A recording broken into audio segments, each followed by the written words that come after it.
Ambassador Brendan Dowling from Australia, Curtis Lindquist, ICANN's President and CEO, Raquel Gatto, Head of Legal, and Nick.br, and VP for ISOC Brazil, and Tripti Sinha, our Chair of the ICANN Board.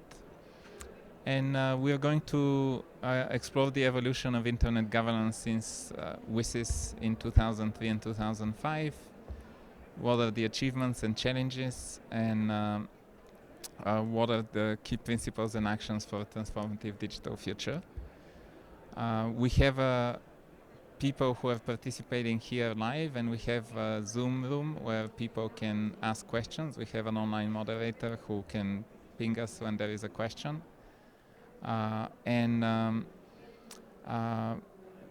We will be sharing our perspectives on, what are these achievements and challenges of the WSIS. I understand, Ambassador, that you have to leave after a certain amount of time, but you have somebody else from Australia who will step in. Yes, Ian, the Vice Chair of the GAC of ICANN, the Governmental Advisory Committee. Thank you for taking that role as well. And with that, we're gonna have, we have 3 parts. We're gonna start with some questions. We're gonna, and please try to answer within like 3 minutes so that we can fit as many as the answers possible, and also we may have some online requests as well. So Curtis, to you is the first question. What do you think have been the most significant WSIS achievements and contributions in the past 20 years? And how do you think they shape the internet we have today? Not a big question, 3 minutes. Did I get an entire panel by myself then?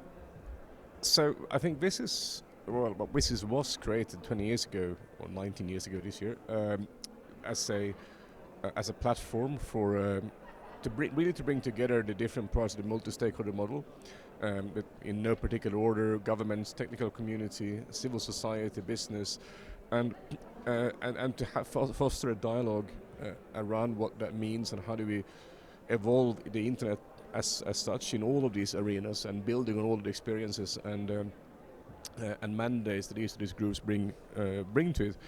And if we go back to 2005, we had 16% of the world population was on the internet, and today we are over 67% of the world population is on the internet. So the internet has done a remarkable journey during this time, and obviously part of that is fostered by the environment, by the outcomes of the multi-stakeholder model that was very much supported, or has been very much supported by the IGF since then, and the outcomes and the Tunis agenda from WSIS 20 years ago. And very much part of the multi-stakeholder model has also been to actually foster this inclusivity across all these areas, way beyond just the perhaps more limited scope that led to the WSIS discussions 20 years ago. We now cover multilingual domain names, IDNs, multiple script has been brought into the internet. We see a lot of work in this. There's 151 internationalized domain names in 37 languages and 23 scripts. That wasn't there 20 years ago, and we have supported all this. And beyond that, the WSIS, or the multi-stakeholder model that's been embodied through the IGF and the WSIS process, has gone from supporting exchange points build-outs around the world into areas that didn't have exchange points before. It's championed a lot of collaboration in many of these areas. We had a Coalition for Digital Africa that have supported these initiatives in Africa, for example, but we also see this in many of the other regions of the world. So I think that it's been actually very successful. It's delivered a lot of value from the multi-stakeholder model. That's a mouthful, and the IGF has really been the embodiment of this, which is actually coming together once a year to enable all of these groups, stakeholder groups, to have these discussions in a really open forum, transparent forum, to exchange ideas and share the vision from that. Thank you, Curtis. Ambassador, the second question goes to you. And how the achievements of the WSIS shape the global environment across political, economical, and social dimension? And again, not a very big question. I think it's an incredible success story. When you look at the number of users that are connected to the internet globally, how the internet has become the most important piece of global infrastructure, possibly in human history. It has expanded along with the governance arrangements. So you've seen WSIS grow from, I think, what was seen as a niche technical discussion to a process now which is incredibly expansive, incredibly inclusive. WSIS has found new ways to engage new stakeholders, new countries. We've seen 190 regional and national initiatives buy into the process. So I think as connectivity has expanded, so has the processes for internet governance expanded. When you look at how that has evolved, you don't have the internet as we know it today, functioning as we know it today, without that inclusive process. If you set out to design the internet from scratch with a state-led process, with a multilateral process, there is no way it works. There is no way it gets us to where we are today. I think next year's an incredible opportunity to review the arrangements, to look at how they're working, what needs to adjust and evolve for the next 10 years, how we ensure there is that inclusive approach, how we ensure civil society, the technical community, small countries who are still on their digital connectivity journey. We need to evolve to make sure they have a voice, that we are inclusive, but I do think we should take time to reflect on the incredible success of how the model has brought us something that is so crucial to all aspects of human life today. Before I go to Tripti, if I may follow up, Australia has been actively involved, obviously, but since the beginning, if I remember correctly, what is your stance about the WSIS+20? Like, where is Australia staying?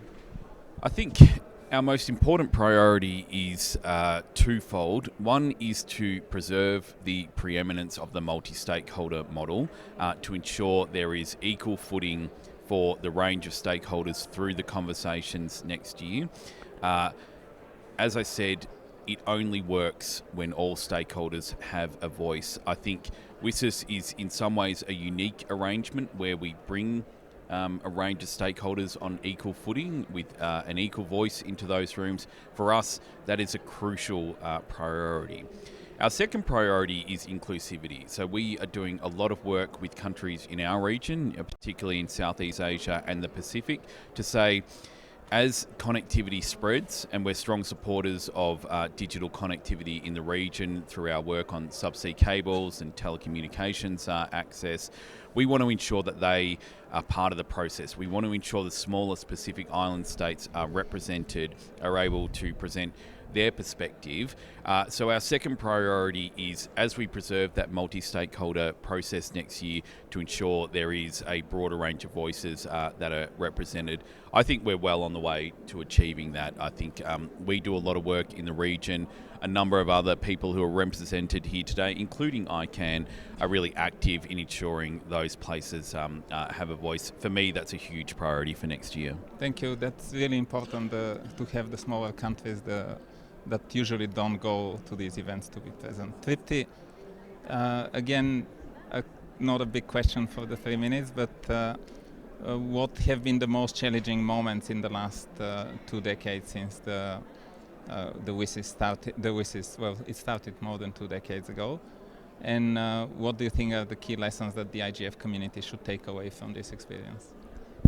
Thank you, Vinny, for the question. So I would say there have been many significant events and challenges, some that I would classify as achievements and some that are challenges that have occurred recently that we must overcome. So among these challenges, a key one that has been percolating in the last several years has been the risk of internet fragmentation at the technical level.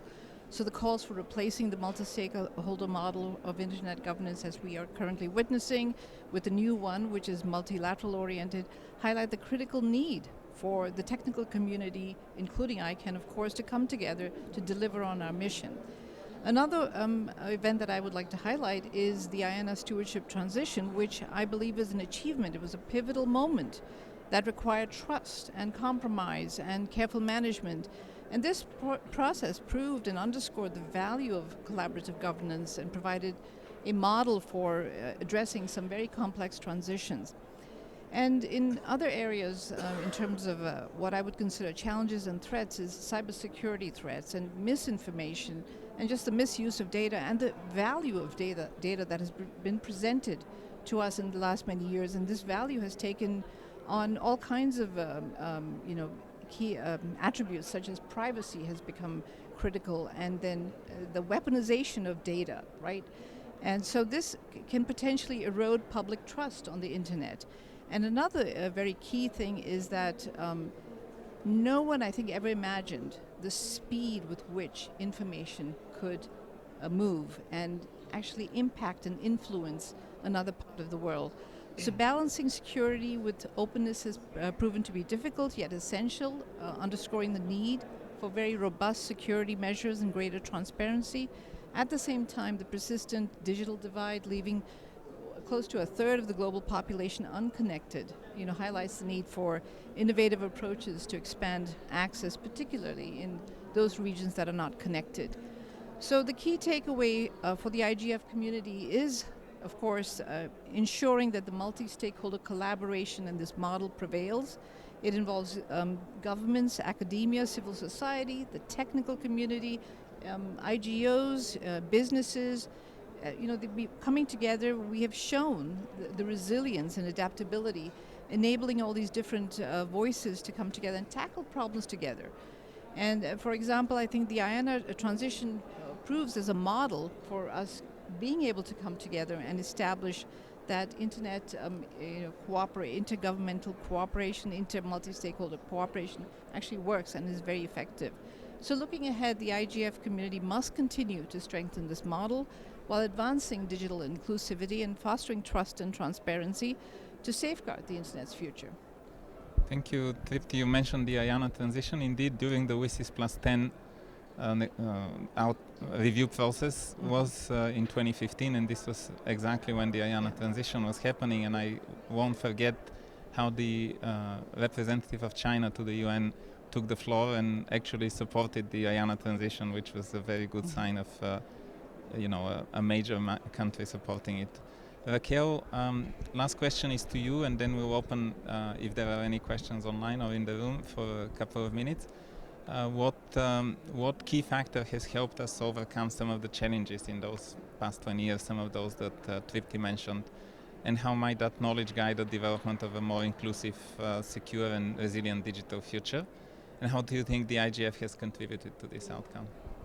Thank you very much, Veni, and thank you very much first for the invitation for this rich panel. I think we are going to have a lot of discussions on WSIS, and this is another opportunity to do so. So I would like to recall a little bit what was the breakthrough into the first two rounds of the WSIS process, so 2003 and 2005. I think a good point has been made on the recognition of the technical community role in all the internet governance mechanisms, but also a couple of months ago I was invited by LACNIC, one of the regional internet registries location, to make a talk for the tech guys on why it's important to participate into those discussions. And I think the point that I want to make is not only the mechanisms of the decision-making mechanisms for the WSIS needs to be inclusive and open, but also once they are, you need to have the stakeholders engaged. And this is pretty much one of the fatigue problems that you have when there are so many multiple discussions to see the relevance and the importance of participating. So allow me just, I will try to keep short. I know I have 2 minutes now, but to make it an example on another level. When we think about the breakthrough between the paradigm that you had into the first two rounds, which was the multilateral model, through the multi-stakeholder model, what is the difference there? If you think about, if you go to a restaurant, let me try into a pre-lunch session to use food as an example. If you go to a restaurant and you have a fixed menu, of course you are going to be fed, but then you have just this, kind of set choices that you can make.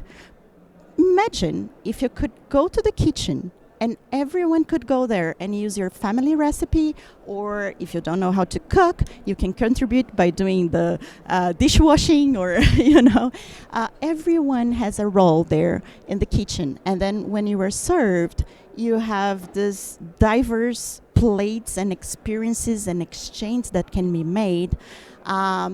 And yes, it took more effort, probably more time. But then once you were at the table, you have this richer experience that can be shared among all the participants. So I know examples are tricky. This is not a 100% a good example, but I think it shows the difference between a fixed menu when you have multilateral model and when you have this rich kitchen experience that the IGF can provide, when everyone is at the room, everyone can participate, and then the outcomes are much more richer and solid. And I think we are going to be talking about results later. Thank you, Vani. Thank you. Are there any questions in the room? One over there, if somebody can bring a microphone. And if there is no microphone, you may have to use one of those.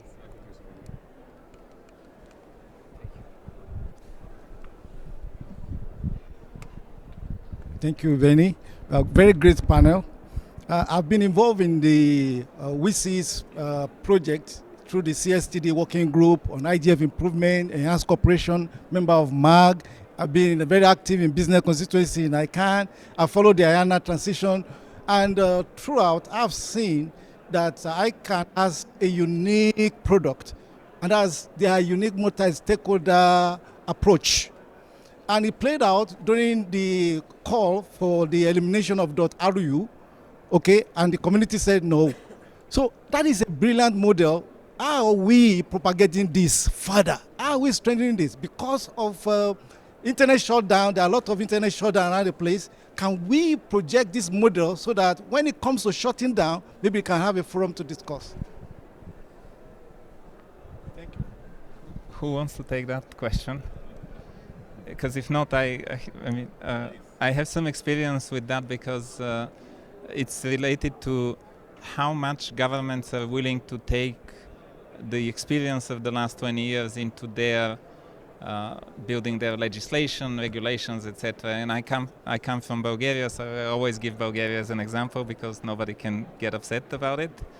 But Bulgaria has years ago now, 25 years ago, decided that there will be no regulation of any kind on internet addresses and internet names. Internet numbers, however, were regulated.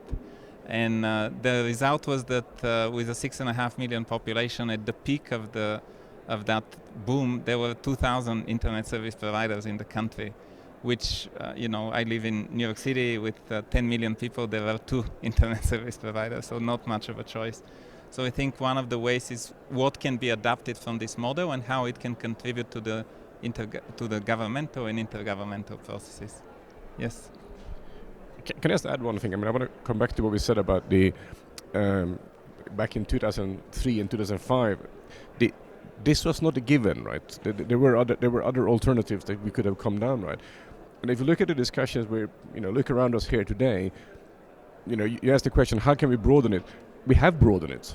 We have a lot of other topics that has come here exactly because they're seeking what this model offers, right? They want to have the broad participation, the broad multi-stakeholder model, and I think that's really a testament to the strength of what we have achieved, because that was far from certain back in 2003, certainly, maybe more certain in 2005, but that was the outcome. Right? Thank you. I'm going to move to the second question, and I'll ask to you, Ambassador, because you have to leave, I know. So a little bit change in the order, but there has been, and it comes into the question actually, there has been a lot of talk in multilateral venues about strengthening multilateralism in the multipolar world. Given the global internet is a network of many networks, is a multilateral approach the answer to deal with some of those complex and transitional challenges? And is there room to preserve the multi-stakeholder approach in this increasingly geopoliticalized world? I think that's the question that is really critical for 2025. But let's be real. If the multilateral world 20 years ago was tasked with constructing, developing, spreading the internet, there would be no internet. That is the starkness of the choice. The multilateral world is not equipped on its own to develop a network of networks in the way that we have that. Now let's imagine that. Let's imagine a multilateral driven internet.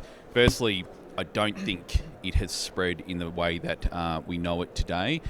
Digital trade, I think, is subject to far more national barriers and borders. We don't have the globally connected world that we have today. So that is the starkness of the choice that we face. The multi-stakeholder model has worked. It has brought us all the benefits and upsides in a way that the multilateral world will never be capable of organising. So we need to preserve what works with the multi-stakeholder model. We need to remember that multi-stakeholder means governments are in the room. Governments are a key part of the process. Governments have a strong role in shaping the future of the internet. So this is not a one or the other proposition. The multi-stakeholder model gives everyone a voice, gives everyone the ability to shape the future. Multilateral institutions are a core part of that. They are part of the process. They are part of the discussion. So yes, we need to use next year and the WSIS processes as a way to evolve, to look at what the future arrangements should be.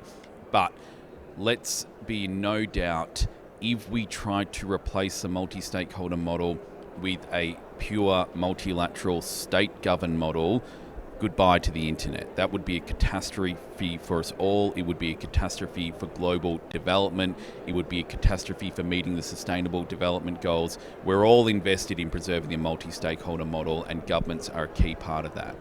Thank you. I guess you have to leave, and be able to ask follow-up questions, because I'm sure there will be. So, Ian, you can exchange seats. Curtis, I'm gonna go to you. And sorry for the change order, but I wanted the ambassador to have the answer this question. So there are a lot of challenges that we hear here talking about: misinformation, disinformation, cybersecurity risk, regulatory pressures. How do you see the role of the technical community in addressing those challenges? So, I mean, without a doubt, there is a issue of misinformation and,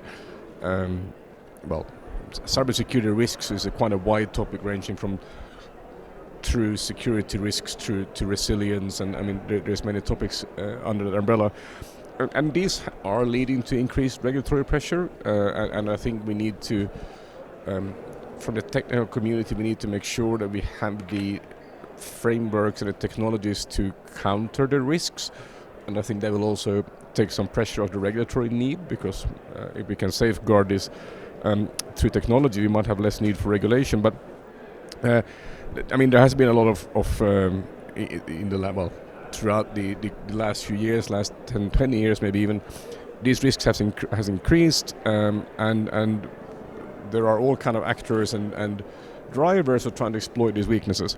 The technical community have very much tried to address these. We have from the on the DNS side, the domain name side, we have the DNSSEC, which is the technology and framework for ensuring trust in the identified resolution of namespace. That's developed by the IGF, and ICANN very much are active in trying to get this deployed as far as possible, as wide as possible, by all actors in the name resolution chain. And this we by building capacity and furthering this.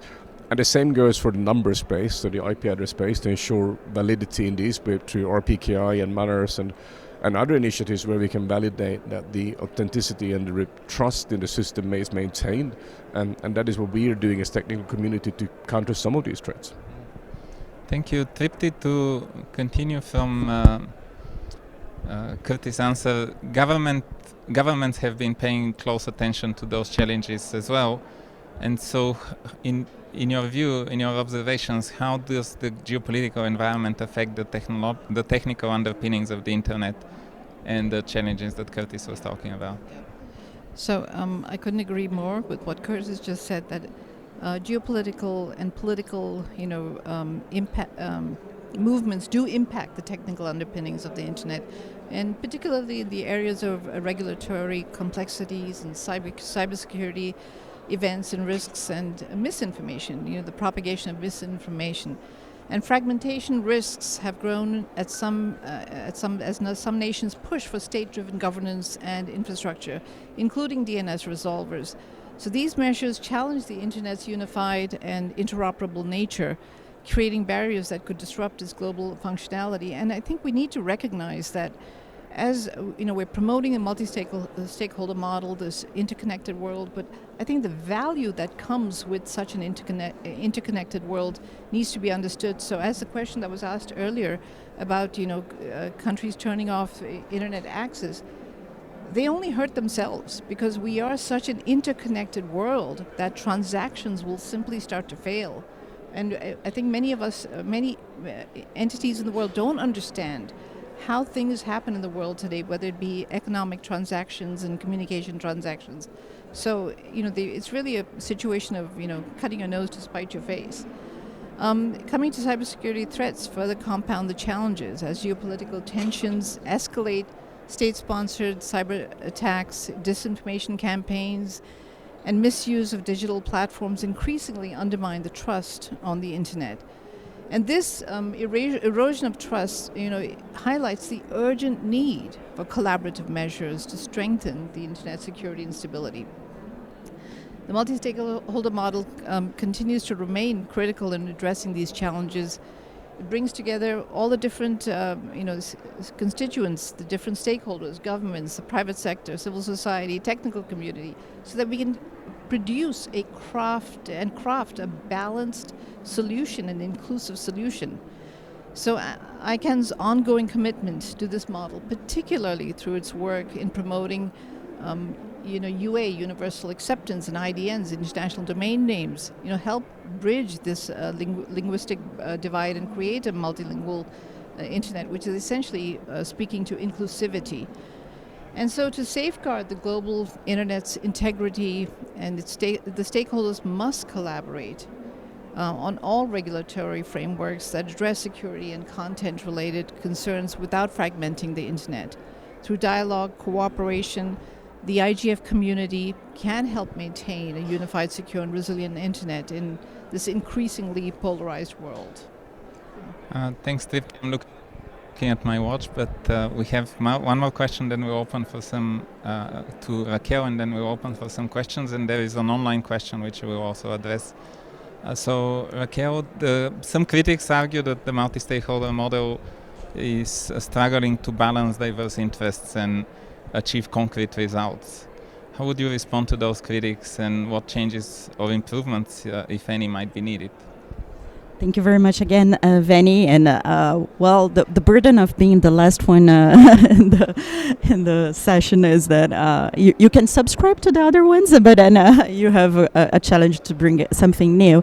And I will keep just a short answer into 2 points. So one is regarding the processes, and the second more of the substance of the discussion.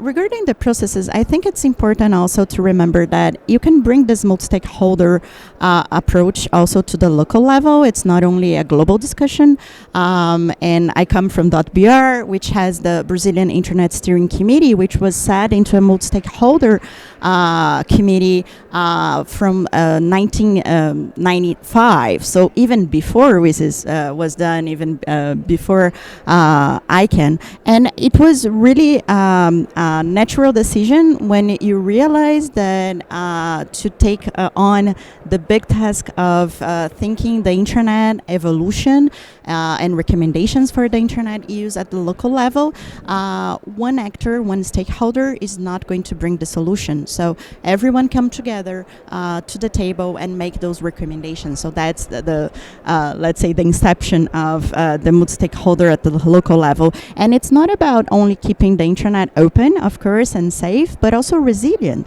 And regarding the question on the shutdowns, I mean, of course, you need need to keep it on, but you cannot avoid some of the decisions, but you can make sure that you will bring back faster as you can. And so this resilience is also very important, not only on the infrastructure level, but also on the political level, and I'm going to talk a little bit about that. But also at the global level, when I'm still on the processes part, CGI has undertook, together with lots of partners, a huge effort on Net Mondial, on making these global discussions, realizing that you have those challenges. So back in 2014, when you had these nodal revelations on massive and pervasive vigilance, you had this moment where internet governance principles, where internet governance and the fragmentation of the internet itself was at risk. And bringing Net Mondial, this global discussion, into a multi-stakeholder fashion was really important to reinforce our way ahead. And we were back to this moment this year. So the beginning of this year, there was Net Mondial +10, which also took the realization that we had new uses and new challenges for the internet, and we need to be back together as a community to reinforce our principles, but also to look ahead how those processes can be improved in order to bring the solutions that we need and that don't break the internet. So that's one of the points. And very shortly, in terms of the substance, I think our biggest challenge right now is to make the understanding what the internet is, and in different levels, right? It's not only for the governments, for the judiciary, for the Congress. It's really hard not to bring what is more visible in terms of social media and the big techs and the platforms, and make sure they understand that the internet is not only social media. Make sure that AI is a great breakthrough in terms of new technology. Internet still holds it together as a foundation, and that's what I think it's the cross-cutting substance that we need also to bring into those processes. Thank you very much. Thank you. We have a couple of minutes for questions after this session, this part of the session. Anyone in the room? Wow, it's either everything is crystal clear or nothing is clear. Yes.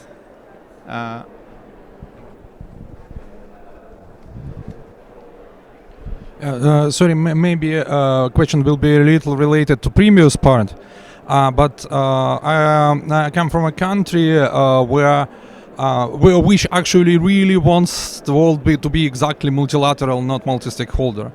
And in some cases, including our country, keeping multi-stakeholder relations and also, well, technical relations like independent DNS, government-independent DNS, is a kind of violation of law.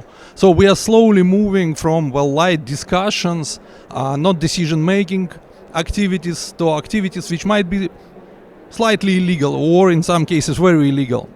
So, and this issue is not addressed anyhow. So ambassador from a free country may say good words, I can board and president can say good words, but how issue of lack of multi-stakeholder possibilities in non-free countries may be addressed by technical community and other stakeholders? Thank you. I mean, it's a complicated question. I'm going to offer observation. So, the ambassador said that if the multilateral model were to design the internet, it would never have happened. Now, I'm a technologist from beginning, you know, and I've been around for a very long time and a bit of a nerd. Those of us who've been around long enough will remember that actually multilateralism tried to develop the internet, and in its place we got the current internet, right? That was a successful model, was the multilateral model that actually outcompeted the multilateral competing technologies. It's not exactly an answer to Alexander, but I think that the reality is that you need, in the end of the day, you need to have a working solution for it to catch on, right? And if you break it, it becomes unusable, the market forces in any country will act, right? And I mean, I think that's the best that the technical community can do, is prove that we have something that works, right? Thank you. And there was an online couple of online questions. One of them actually related to the UN policies vis-a-vis weapons, which is not really our expertise. But the other one was asking whether I can deprive a country, or I assume it can be expanded. Not only ICANN, but the technical organizations like the RIRs or ICANN can take off a domain name, a country domain name, or country IP addresses of the internet. And I think this was addressed actually almost 3 years ago now. You were not, but there was a request coming from Ukraine to ICANN and RIPE, the European Internet Registry, about taking down the Russian top-level IP addresses that were given to Russia. And the response that came from both organizations was that we cannot do that. That's not in our powers. So that's the situation there. Alexander, this answers your question, right? Is there another question? Yes, please. Thank you very much, Wallace from Global Ethics Foundation. I have a question about the content of internet. I understand you touched upon many open, free, and multilateral framework. But it seems that, particularly in the AI-driven age, how to ensure the information integrity. We use the term that used in Global Digital Compact. How this governance framework, how the multi-stakeholders can ensure the integrity of information on the internet. Thank you. Sure. So this goes back to the topic of data governance, and this is a big topic right now with the percolation of AI and the capabilities that are coming with AI. So for AI to be successful, there are essentially 3 pillars to AI, which is the data that's fed into the engines, the algorithms that compute the outcomes, and of course the back-end infrastructure. So if the data is bad, if the data that goes into it is bad, the output is bad. So it's very critical that as AI governance models are being discussed, that data is appropriately tagged and labeled and fed into its repositories before it's used. So there needs to be a data validation process, ensuring the veracity of the data and the ethical, tagging of the data. So this is, in my opinion, a very steep hill to climb, but it's a hill that we must climb if we want to be successful in the use of all these emerging technologies that will be so impactful in our future. So I hope that answers your question to a certain extent. Thank you, Tripti. We're going to change the order now. Raquel, you complained that you're the last. No, I'm joking. You did not complain. But now you're going to be first. And we're going to put the diplomat to answer last. So Raquel, the question to you is, how do you see the role of the IGF in transforming the digital future? What changes or evolution do you think is necessary to make the IGF more impactful? And what have we learned in the past 20 years? And maybe there will be another WSIS review in another 20 years, who knows? Thank you very much, Vinny, and for changing the order. I'm sure the diplomat is much more skilled to be the last one. I'm going to use this as it's a very complex question for a 1 minute answer. But then I think first the IGF has proven to be the successful experience, but it is not. One solution, right? And it's not a one IGF that we are talking about. The first point I want to make is the IGF is not only the event, but it's the process that you do all year round that matters. And I used to say that the IGF has, at least for now, 3 waves that were pretty much important. So the first wave till about 2013, 2014, for those revelations that I was mentioning, the IGF really consolidated into this global dialogue space, into a bottom-up process, into an eco-footing, and into changing and breaking this paradigm of the multilateral that was known so far. And it's not only for the internet, right? All other collective goods and rights like the environment are also taking on this model, because it's really important to consolidate that it can be done and it can achieve results even though they are not the results we are used to. So that's the first wave for the IGF. The second wave for the IGF has been precisely to bring more into the tangible results and how it's changed the intersessional work, how it makes sure to bring all the thematic relevance that was needed, but also to integrate into the other mechanisms. So looking for, let's say, G20, ITU, and all the and even ICANN processes. So how we can make this coordination and cooperation really something that is tangible at the end, looking for the best practices. And now it's the third wave, right? It has reached the kind of the highest level at the UN, and in order to be continued, right? And to think about the next 10 years, 20 years, or the IGF forever, as it was called, into the one of the high-level sessions. I will bring some of the points also that that are in the Net Mundial +10 statement. The IGF really needs to have more of this financial support.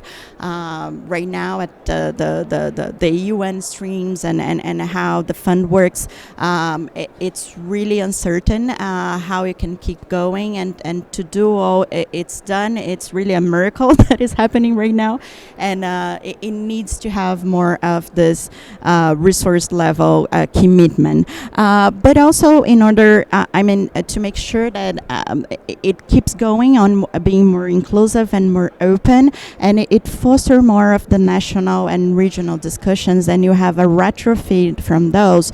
Of course, we have different challenges in each of our countries. Even in some countries, you have localities with different challenges and so on. But make sure that this rise to the global discussions, but also the global discussions keep having local actions. And I think because of the time, I'm going to keep that short. Thank you very much, and I hope the IGF is renewed for those that have the decision powers. Thank you. Thank you, Raquel. But by the way, you never know. I may still ask you the last question. Curtis, what about your vision for digital future beyond 2025, and what can the technical community do to continue building the trust and maintaining the global internet amidst its increasingly geopolitical polarized world? So I think the technical. Well, I think there's a few things. The unified global internet we have today, that is interoperable, seamless, is really the foundation of all the value creation the internet has enabled. Right, that is the fundamental aspect of the internet. And as you say, there is a question of trust in this model going forward, that we need to ensure that trust remains. And by doing that, we need to address some of the challenges that we have just talked about in the panel now, from security to verification, and also enabling that openness there, because that's very much part of that value creation. And I think the technical community, like the IETF, who sets all the standards, ISOC, who does a lot of the work with business, civil society, ICANN, who the constituents we have in names and numbering, and all the other ICANN groups, GAC, etc. We really need to identify and understand these concerns and what could possibly erode that trust, and how do we create a technical framework that meets that going forward. And I mean, some of this work is done. As you said, we have manners for routing. As I said, we said DNSSEC before, and there's a lot of other programs. So manners is a program for bringing RPKI and routing security to the world's ISPs and certify and have a sort of standardized way for doing it. Kind DNS for DNS is similar, so building on these frameworks to ensure that this gets globally deployed. Because there's also the other thing is that we might have the technologies, but we need to deploy them as well. We need to have them actually validated and in the wild, so we can actually provide that trust. One thing is to having the tools, the other one is to actually ensure the trust exists. And so to continue building that, so that we really have this trusted system, trusted ecosystem, and collaborate around all these efforts with all these stakeholders, both in identifying the challenges but also delivering the solutions to them. And I think, again, that's the multi-stakeholder approach. That's how we work. We work together and the technical community's role in this is to ensure that the technical aspects provide the resilience, security, and trust of the network that we want. And the other part there that we haven't talked so much about here, but there is another aspect of trust is, of course, also the inclusivity. Trust is the technical trust, but also feeling included provides that trust, and that includes internationalized domain names, scripts, etc. that we work on, so that people actually can use this and make sure we have the capacity building as well. So, like the programs I talked about, so you feel included in that sense, because that's really where we start seeing value. And people don't feel can actually trust beyond the technical trust, but also having trust in the system, trust in participation, trust in use. Thanks a lot, Tripti. The second to last question, and no pressure, Ian and Raquel. But what actions can the technical community, including ICANN and other key stakeholders, take to ensure that the outcomes of the WSIS+20 review preserve and strengthen the multi-stakeholder governance model? Thank you, Veni. There's a lot that can be done. So to ensure the WSIS+20 review strengthens this model, the multi-stakeholder governance model, the technical community, including ICANN, of course, and other key stakeholders, we must act with a shared vision and come together in collaboration and be determined to, maintain this model. And it's been said over and over again this morning as we've talked, this model works, and, let's not break it. And it's been central to the internet success. The ambassador mentioned it, Curtis just highlighted it, we're all highlighting it, that this has fostered inclusivity, transparency, collaboration, and innovation. Let's not forget, this was built upon, an open environment. When you look at the early days of the internet, vibrant minds came together and said, let's do something exciting. And why on earth would you want to break that and take that away? So let's learn from our successful past and preserve the good from of the past. And the technical community, we must advocate for the multi-stakeholder model by showcasing how effective we've been in addressing challenges. And the current prevailing challenges are security, inclusion, and all the other challenges that are coming with AI. AI is introducing many challenges. We've got to have standards. We've got to ensure that the data that's being fed into engines is good, and that that is not in turn used in the wrong way. So we've got to come together as a community, as a technical community, and be part of the solution. So that's something that I would say is critical. Technical expertise must inform diplomats who will be negotiating the WSIS+20. So organizations like ours, ICANN, must share our technical expertise to ensure that people who negotiate WSIS+20 understand how the internet works and what the role is of each stakeholder, because it's not clear that there's a common understanding of the different layers of the internet and how things interoperate. Can you hear me? Because I'm cutting in and out myself. I think I've lost. You can hear me? Okay. And so some other examples of how we can come together and inform diplomats is universal acceptance and IDNs, which actually these key elements of future services speak to inclusivity and preserving, making a multilingual internet. And one thing that I'd like to mention is that I'm particularly would like to tied or married to multilingual internet, because the language of science and technology has become English, which has helped us all come together and create new technologies. However, there's some collateral damage that comes with it, which is we potentially are going to forget our languages and forget our culture, because we have started to speak this common language, which is great, is producing some positive outcomes. But let's not forget our rich cultural heritage, and we've got to preserve that. So for that reason alone, I think it's very important that we make the internet multilingual. And the other thing that's very important is engaging policymakers. That's equally important. Active participation in the UN, consultations and global forums help shape these discussions.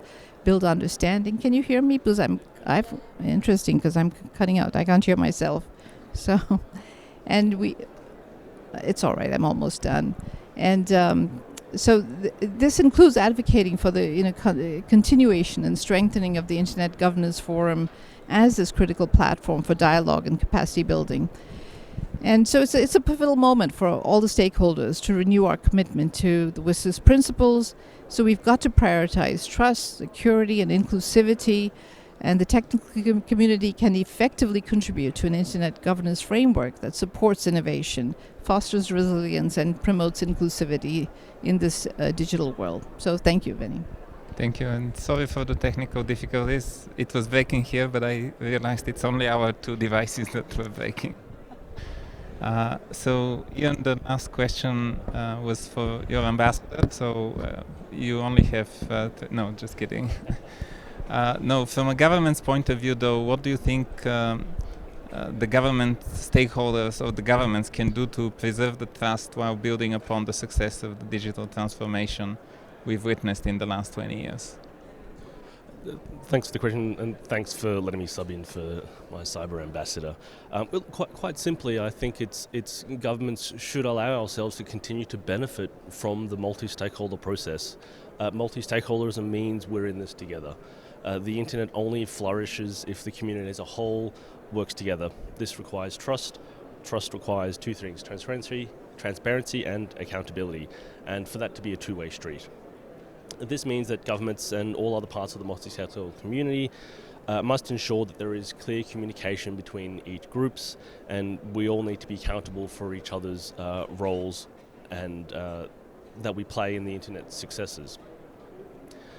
So the internet success don't work if only governments are committed to upholding the WSIS, and similarly it doesn't work if either governments feel WSIS doesn't address their needs, or if the multi-stakeholder approach is no longer at its core. Australia's approach to our WSIS+20 preparations is a great example of this in action, and we're committed to taking a multi-stakeholder approach to our preparations, not simply and not just based on principle, but because we genuinely believe it produces good outcomes and outcomes that we can take with us into the negotiating room. So our approach is guided by a number of core principles which are key to building trust with the multi-stakeholder community. It means being multi-stakeholder, openness and transparency, listening to and building on the perspectives and voices of all, taking a holistic evidence-based approach to outcomes, and achieving long-term agreement. So certainly if you are interested in learning about the approach we're taking to WSIS, please come by our booth, grab a Tim Tam, grab a koala, and we'd love to continue leveraging the deep expertise that the multi-stakeholder community has to offer as we approach the WSIS+20 negotiations. Thank you. We also were able to take pictures yesterday with I think there was a Yes, the Dave the koala will be back today at 1 p.m. Come by, take your camera, grab a Tim Tam and a selfie, and we'd love to chat. Thank you. We are wrapping up the discussion, so I think one of the references that I could give also is the government engagement team at ICANN. We have a dedicated webpage.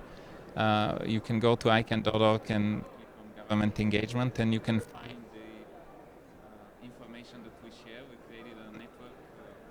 Can you hear me or no? We created a network of about 540 members right now from 85 countries. We exchange information which people find useful, and we organize webinars every once in a while. We were very active during the Global Digital Compact negotiations, discussing every draft that was published.